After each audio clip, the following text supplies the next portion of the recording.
ఉస్మానియా యూనివర్సిటీలో recruitment problem అనేది నిజంగా యూనివర్సల్ ఫ్యాక్ట్ ఇది. సో ఒక ఉస్మానియా కాదు, తెలంగాణలో ఉన్న అన్ని యూనివర్సిటీలలో రిక్రూట్మెంట్ ప్రాబ్లం ఉన్నది.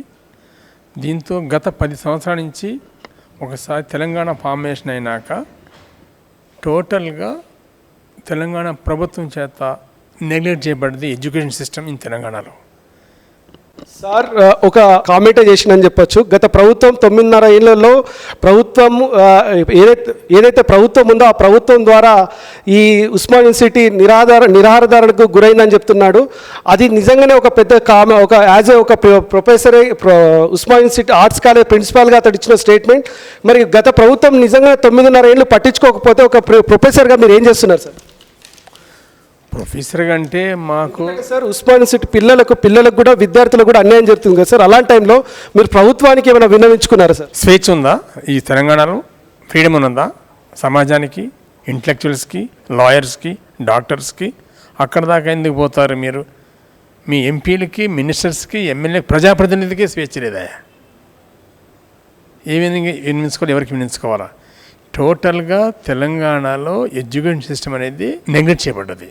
అసలు నూతనంగా ఆవిర్భవించిన ఈ తెలంగాణని ఎడ్యుకేషన్ మోర్ ఇంపార్టెంట్, తర్వాత మెడిసిన్, ఆసుపత్రి సౌకర్యాలు ప్రజలకు ఇచ్చాలి. ఈ రెండింటిని కూడా నెగ్లెక్ట్ చేయబడ్డాయి. టోటల్గా గత యావత్ ప్రపంచంతో పోల్చుకుంటే తెలంగాణ నూతనంగా ఏర్పడ్డ తెలంగాణ ప్రభుత్వం ఈ ఎడ్యుకేషన్కి ప్రియారిటీ ఇవ్వలేదు, ఈ వైద్య రంగానికి కూడా ప్రియారిటీ ఇవ్వలేదు.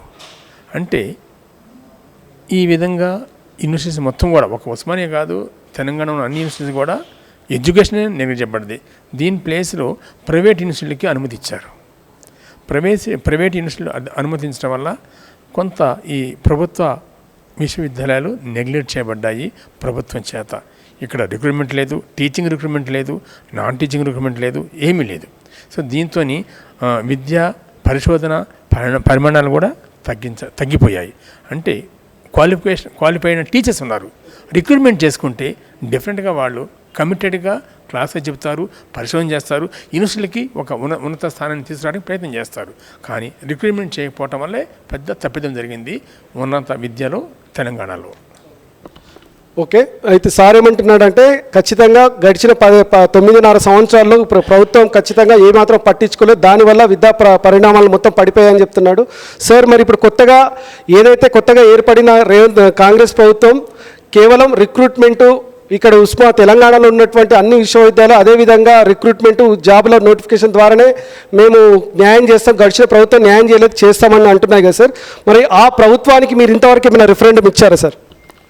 ఇప్పుడు ఈ ప్రజాపాలన ప్రభుత్వం రేవంత్ రెడ్డి గారి నాయకత్వంలో తప్పనిసరిగా ఎడ్యుకేషన్కి ప్రథమ స్థానం ఇస్తున్నారు.